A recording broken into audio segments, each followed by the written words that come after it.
Good morning everyone. आज कर रहे बच्चों हम लोग क्लास 10th मैथ्स एनआईओएस का chapter number 26 introduction to probability और आज हम कर रहे हैं इसकी एक्सरसाइज 26.2। तो पढ़ते हैं। फर्स्ट क्वेश्चन क्या है? Find the probability of getting a number 5 in a single throw of a die. Question करने से पहले एक हल्का सा ओवरव्यू कर लेते हैं कि प्रोबेबिलिटी होता क्या है। देखिए बच्चे, प्रोबेबिलिटी असल में एक फ्रैक्शन होता है। प्रोबेबिलिटी क्या है? एक फ्रैक्शन है। फ्रैक्शन तो आप जानते होंगे, जो न्यूमिनेटर अपॉन डिनोमिनेटर की फॉर्म में होता है।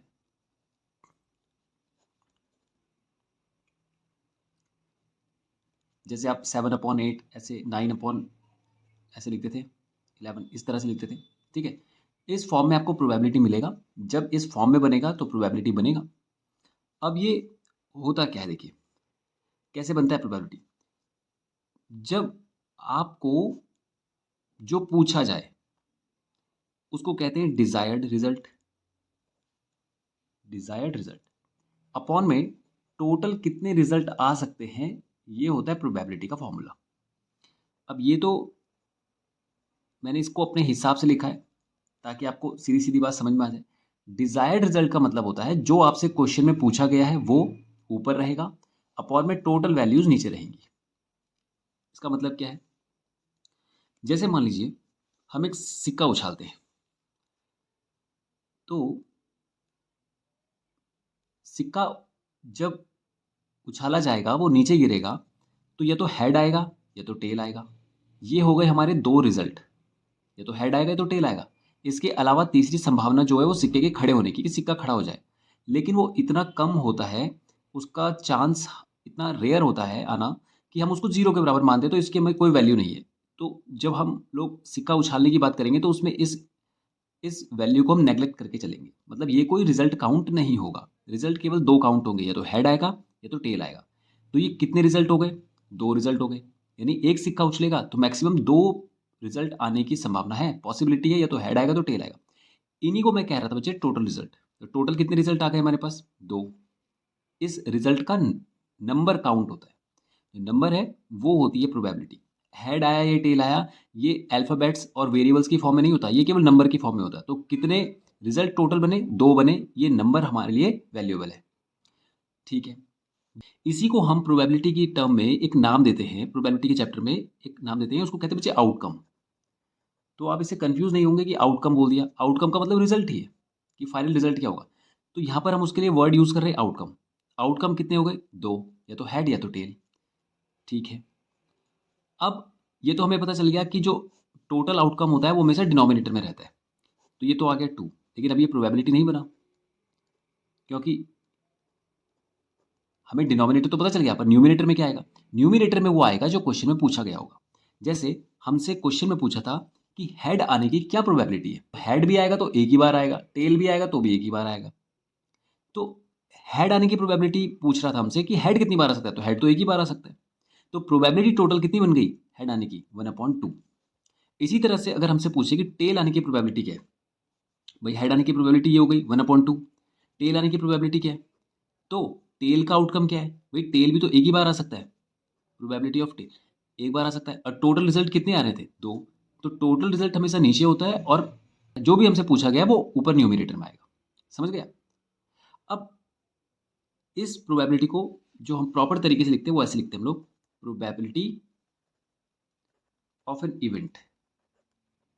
इवेंट इसका मतलब क्या है? इवेंट का मतलब कि कोई प्रोसेस रहा होगा ना, जैसे सिक्का उछालना एक प्रोसेस था, तो उसको हम इवेंट कह रहे हैं। तो प्रोबेबिलिटी ऑफ एन इवेंट क्या होगा? Desired outcome. डिजायर्ड आउटकम का मतलब वो रिजल्ट जो हमें क्वेश्चन में दिया पूछा गया है, अपॉन में टोटल आउटकम। ये होता है, इस टर्म में इसको लिखते हैं। तो बात वही है जो हमने बोला, डिजायर्ड रिजल्ट जो हमें पूछा गया है अपॉन में टोटल रिजल्ट। ये बन गया प्रोबेबिलिटी का फॉर्मूला। ठीक है, अब क्वेश्चन पढ़ते हैं हम लोग। क्वेश्चन कह रहा है find the probability of getting a number 5 in a single throw of a die. यहाँ पर डाई का मतलब बच्चों लूडो का जो डाई होता है, लूडो खेलते हैं हम लोग, तो उसमें एक डाई होता है क्यूब। उस पर आपने देखा होगा 6 साइड होती है, 6 फेसेस होते हैं और हर फेस में एक नंबर होता है। और वो नंबर होते हैं 1 से लेकर 6 तक, 1 2 3 4 5 और 6। जैसे एक सिक्का उछालने पर केवल हेड और टेल आ सकता था, क्यों? क्योंकि उसमें दो ही वैल्यूज लिखी गई हैं सिक्के में।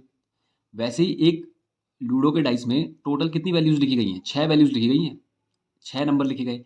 तो रिजल्ट जो होगा वो इन्हीं 6 में से तो आ सकता है। इन 6 के अलावा तो किसी 7 से तो 7 तो हो नहीं सकता।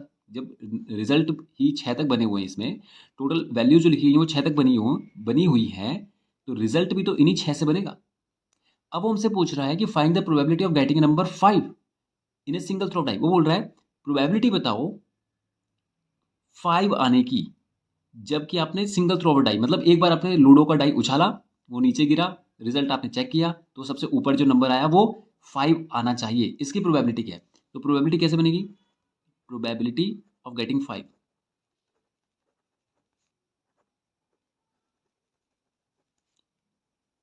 तो 5 यहाँ पे मौजूद है। कितनी बार आ सकता है बच्चे 5? एक ही बार तो आ सकता है, एक बार। और टोटल रिजल्ट कितने हैं? 6, तो ये आ गया 1/6। अब देखिए, हम जो बार बार बोल रहे हैं कि एक बार आ सकता है, इसका मतलब क्या है? देखिए, एक बार आने का मतलब बच्चे, इन सारी वैल्यूज में ये एक ही बार इन्वॉल्व है, इसको लिए कह रहे हैं हम लोग ये एक ही बार आ सकता है। इन्वॉल्वमेंट इसका एक ही बार है। सपोज कीजिए यहाँ पर ये एक फेक डाई होता, फेक मतलब जैसे बोलते हैं ना, फॉल्स बोल सकते हैं कि गलत, मतलब जिसमें थोड़ा सा हेर फेर किया गया हो। कि मान लीजिए इसमें ना 6 था ही नहीं, इसमें 6 नहीं था और 5 को 2 बार लिखा हुआ था। तो अब देखिए 5 आने के जो चांसेस है वो बढ़ नहीं जाएंगे क्या? सपोज कीजिए ये नंबर ऐसा होता 1 2 3 4 5 और एक छठवें फेज में भी 5 लिखा होता, तो इसके तो चांसेस बढ़ गए। यानी संभावना है कि एक बार डाई उछालेंगे तो आएगा तो एक एक ही रिजल्ट आएगा, ऊपर रिजल्ट एक ही आना है। लेकिन 5 आने के जो चांसेस है वो इस कंडीशन पे बढ़ गए। कैसे? क्योंकि 5 यहाँ पे 2 बार इन्वॉल्व है। तो जब मैं प्रोबेबिलिटी बनाऊंगा तो इसकी, तब मैं लिखूंगा 2/5, 1 2 3 4 5 6, 2/6, तब प्रोबेबिलिटी 2/6 बनेगी। कैसे? क्योंकि यहाँ पर 5 क्या है? 2 चांसेस काउंट कर रहा है 5। तो इसलिए हम बार बार बोल रहे हैं 1/6 की एक बार आएगा, मतलब कि एक ही बार इन्वॉल्व है, तो एक ही बार उसका रिजल्ट आना है। समझे? ये कुछ ठीक है। तो ये हो गया क्वेश्चन फर्स्ट हमारा कंप्लीट। अब करते हैं क्वेश्चन नंबर 2। देखते हैं क्वेश्चन नंबर 2 क्या है। बोल रहा है अ डाई इज टॉस्ड वंस। एक डाई है, लूडो का डाई है, वो एक बार टॉस किया गया है। What is the probability that it shows? अब आपको दो ऑप्शन दिए गए। एक बार डाई उछाला, तो पहला ऑप्शन आपको दे रहा है कि प्रोबेबिलिटी बतानी है आपको नंबर 7 आने की प्रोबेबिलिटी। अब आप देखेंगे एक डाई में वैल्यूज होती ही 6 तक है, 7 तो होती नहीं है। तो जब 7 इन्वॉल्व ही नहीं है तो रिजल्ट में कैसे मौजूद होगा? भाई ये तो वही वाली बात हो गई कि जब आपने किसी सब्जेक्ट का पेपर ही नहीं दिया है तो वो आपके रिपोर्ट कार्ड में मेंशन कैसे होगा? है कि नहीं? जैसे मान लीजिए आपने, आपके पास संस्कृत नहीं थी, आपने संस्कृत का पेपर ही नहीं दिया, तो आपके रिजल्ट कार्ड में संस्कृत कोई सब्जेक्ट होगा मौजूद? नहीं होगा। तो जब यहाँ पर 7 है ही नहीं, तो 7 का रिजल्ट कैसे बन सकता है? तो ऐसे इवेंट को, ऐसी प्रोबेबिलिटी को जो बन ही नहीं सकती, इसको हम कहते हैं बच्चे इम्पॉसिबल इवेंट। क्या कहते हैं? Impossible event. और इसके लिए हम प्रोबेबिलिटी लेते हैं 0। जो पॉसिबल ही नहीं है उसके लिए प्रोबेबिलिटी बना सकते हैं? नहीं। तो प्रोबेबिलिटी क्या हो जाएगी इसकी? 0 हो जाएगी। समझ गया? कि जो प्रोबेबिलिटी कम हो, ज़्यादा हो, पॉइंट में हो, कुछ भी हो, जहाँ पर संभावना होगी बनने की वहीं पर तो बनेगी। जहाँ पर वो मौजूद ही नहीं है वैल्यू, उसका रिजल्ट भी कैसे बनेगा? बन ही नहीं सकता। तो जब रिजल्ट नहीं बनेगा तो उसके लिए हम बनाएंगे क्या कि उसका रिजल्ट जो होगा वो निल होगा, यानी कि 0 होगा। उसकी कोई वैल्यू ही मौजूद नहीं है, इसलिए उसका रिजल्ट बना ही नहीं सकते। तो इसकी प्रोबेबिलिटी कितनी हो जाएगी? 0। अब सेकंड पार्ट देखिए। सेकंड पार्ट कह रहा है अ नंबर लेस देन 5। एक नंबर, सॉरी, अ नंबर लेस देन 5, 5 से नीचे के नंबर आने की प्रोबेबिलिटी कितनी है? तो 5 से नीचे तो ये सब आ सकते हैं। तो मैंने आपको बोला था, अभी अभी हमने डिस्कस किया था फर्स्ट क्वेश्चन में, कि हमें काउंटिंग जो नंबर होते हैं, जो टोटल टर्म्स आप बोल दीजिए, टर्म्स की जो काउंटिंग होती है वो हमारे लिए वैल्यूएबल होती है। यानी टोटल कितने? 1 2 3 4, टोटल कितने कितने संभावना है, कितने नंबर आ सकते हैं टोटल जो 5 से कम है? 1 2 3 4, 4 है। तो प्रोबेबिलिटी क्या बनेगी? सेकंड ऑप्शन जो इसकी, probability to getting a number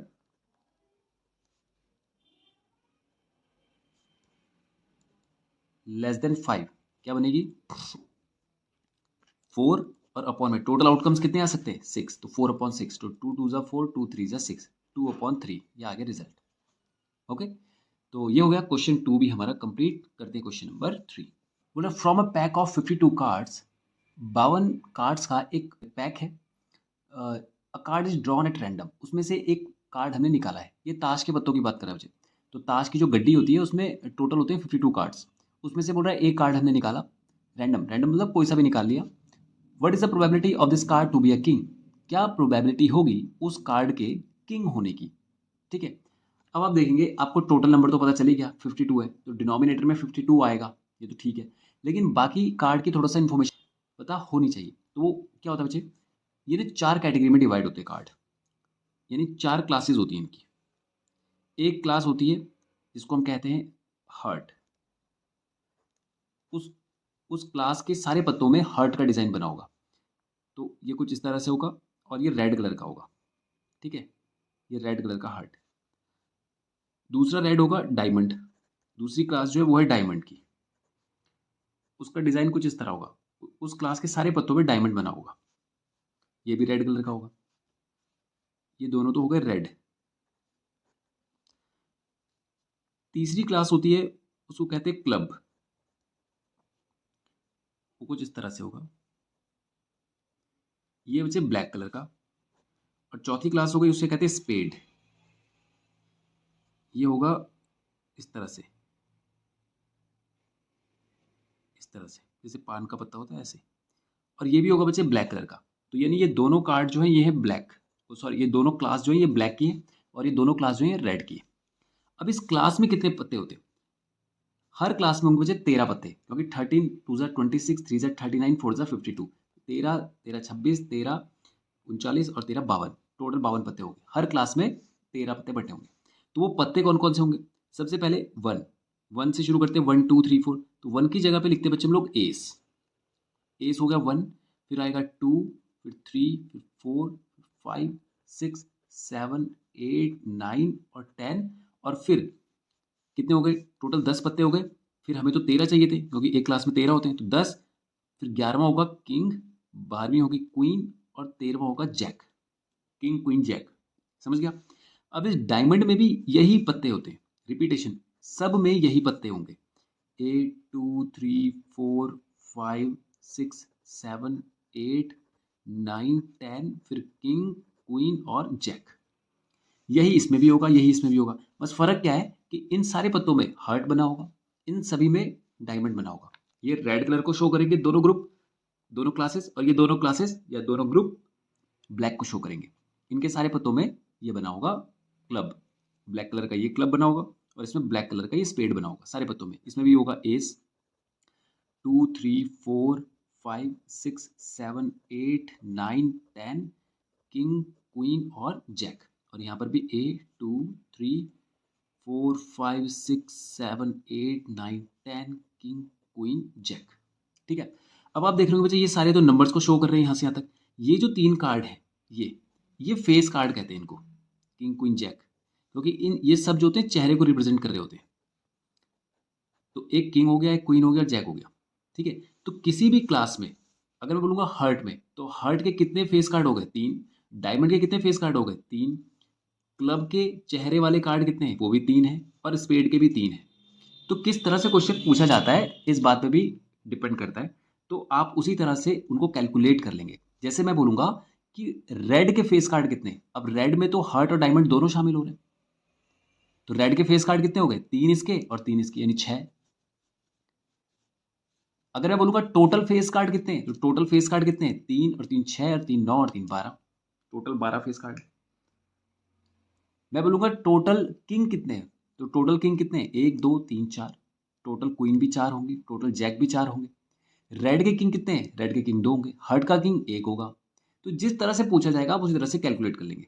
तो थोड़ी सी इन्फॉर्मेशन है जो आपको पता होनी ही चाहिए कि हर्ट रेड कलर का, डायमंड भी रेड कलर का, क्लब ब्लैक का, स्पेड भी ब्लैक का। 13 पत्ते होते हैं हर क्लास में। ठीक है। अब इस इन्फॉर्मेशन के बाद अब क्वेश्चन में क्या दिया गया है वहां से फिर हमें इसे कैलकुलेट करना होता है।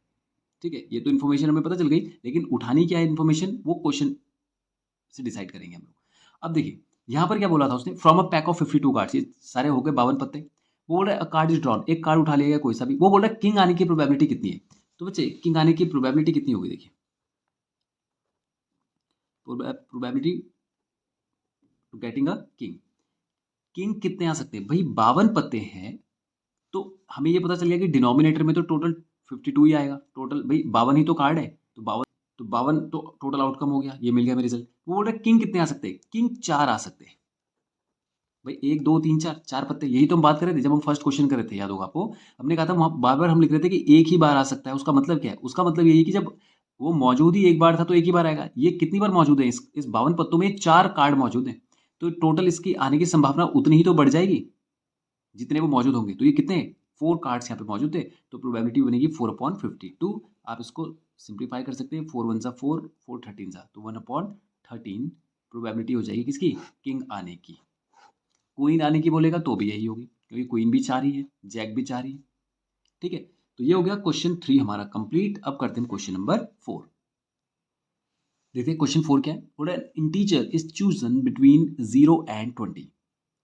0 और 20 के बीच में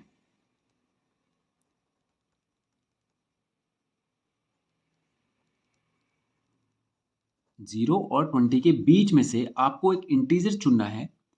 chosen an integer is chosen between 0 and 20. What is the probability that this chosen integer is a prime number? वो जो इंटीजर हमने उठाया, एक नंबर जो हमने इसमें से सेलेक्ट किया, उसके प्राइम होने की प्रोबेबिलिटी क्या है? ठीक है, एक इंफॉर्मेशन बच्चे इंपॉर्टेंट जो है इसमें वो ये है, एक तो बिटवीन वर्ड और एक प्राइम नंबर। प्राइम नंबर के बारे में आपको पता होना चाहिए। और एक ये इंपॉर्टेंट बात जो है वो है बिटवीन। बिटवीन का मतलब ये होगा वो 0 और 20 के बीच में बोल रहा है, तो 0 और 20 तो काउंट नहीं होगा। टोटल रिजल्ट में 0 और 20 काउंट नहीं होगा। क्यों? क्योंकि वो बोल रहा है बिटवीन, ऐसे नहीं बोल रहा फ्रॉम 0 टू 20। अगर 0 से 20 तक बोलता तो हम इन दोनों को भी काउंट करते। तो यानी ये केवल उसने आपको लिमिट बताने के लिए 2 डिजिट दिए, 2 नंबर दिए। लिमिट का मतलब कि ये बाउंड्री है, ये इधर की बाउंड्री, ये इधर की बाउंड्री है, तो बाउंड्री के अंदर जो भी वैल्यूज होंगी कैलकुलेशन उनके बीच में की जाएगी। समझ गया? तो मतलब आपको जो रिजल्ट लेने हैं वो 0 20 को हटा दीजिए, तो बच्चे के हमारे पास 1 2 3 4 5 6 7 8 9 10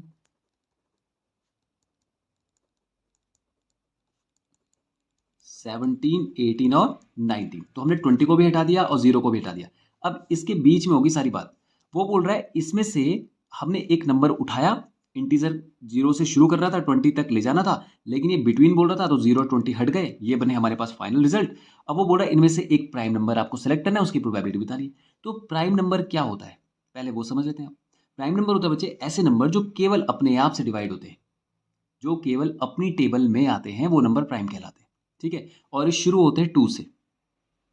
ठीक है, 2 से शुरू होते हैं, क्योंकि 1 भी अपनी ही टेबल में आता है। यहाँ पर जो प्रॉपर डेफिनेशन है बच्चे वो ये है कि ऐसा नंबर जो 1 के और खुद के टेबल में आता हो।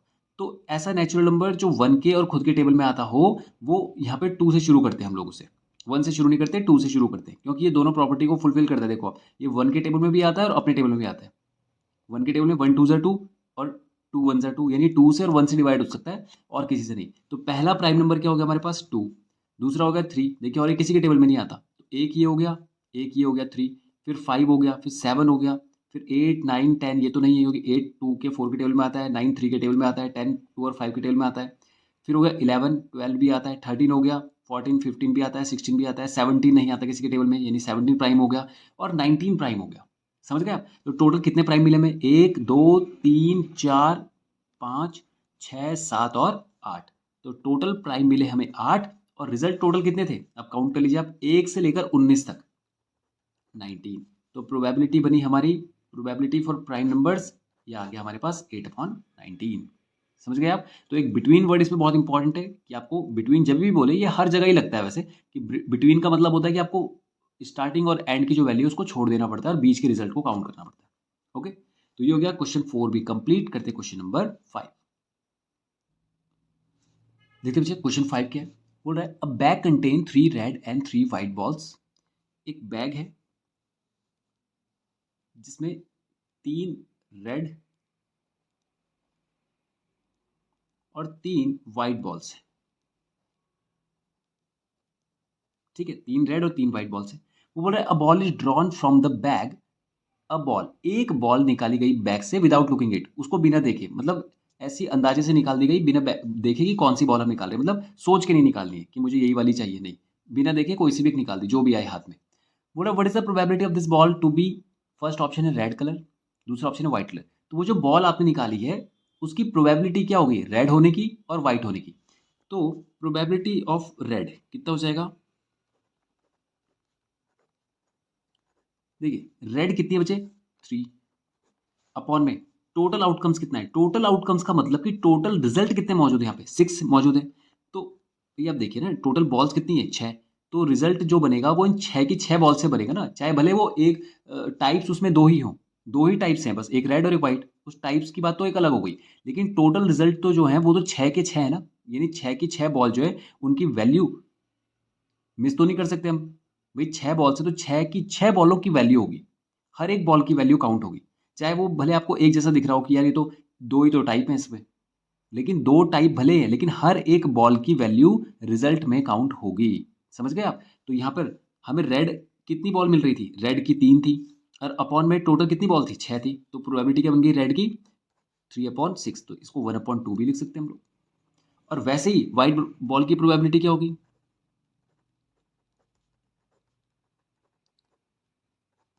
प्रोबेबिलिटी ऑफ व्हाइट, व्हाइट भी कितनी है 3 और अपॉन में टोटल रिजल्ट कितना है 6, तो ये भी कितना आ जाएगा 1/2। ओके, तो ये हो गया क्वेश्चन 5 भी हमारा कंप्लीट। करते हैं क्वेश्चन नंबर 6। देखते बच्चे क्वेश्चन नंबर 6 क्या है, वो बोल रहा है 3 mails and 4 females appear for an interview. एक इंटरव्यू चल रहा है एक जगह पर, वहां पर 3 मेल्स यानी 3 आदमी और 4 फीमेल्स, 4 औरतें आई थी इंटरव्यू के लिए। Of which one candidate is to be selected, जिनमें से केवल एक बंदे को सिलेक्ट करना है। बोल रहा फाइंड द प्रोबेबिलिटी, प्रोबेबिलिटी बतानी है आपको मेल कैंडिडेट के सिलेक्ट होने की। ठीक है, तो पहले हम निकाल लेते हैं कि टोटल आउटकम्स कितने हैं। टोटल आउटकम्स, भाई टोटल आउटकम्स हो गए 3 मेल्स प्लस 4 फीमेल्स यानी कि 7 कैंडिडेट टोटल है वहां पर, तो रिजल्ट इन 7 से ही तो बनना है। ठीक है, अब वो बोल रहा है फर्स्ट ऑप्शन में कि मेल आने की प्रोबेबिलिटी क्या है, तो probability of selecting male candidate कितनी हो जाएगी, मेल कितने 3, भाई 3 बंदों में से ही तो सिलेक्ट होंगे मेल, मतलब टोटल 7 बंदे, उन 7 में से 3 तो मेल मौजूद है, तो रिजल्ट इन 3 मेल से बनेगा, तो 3 मेल और अपॉन में टोटल आउटकम, ये हो गया मेल की प्रोबेबिलिटी। अब प्रोबेबिलिटी ऑफ फीमेल वो कितनी बनेगी, probability of selecting female candidate वो कितनी बनेगी, भाई फीमेल कितनी थी 4 और अपॉन में टोटल रिजल्ट कितना था 7, तो ये बन गई 4/7 फीमेल की और 3/7 मेल की। ओके, तो ये हो गया बच्चे क्वेश्चन 6 भी हमारा कंप्लीट, और इसी के साथ ये एक्सरसाइज भी हो गई हमारी फिनिश। तो आज के वीडियो में हम इतना ही करेंगे, नेक्स्ट वीडियो में करेंगे इसके आगे क्वेश्चन। Thank you.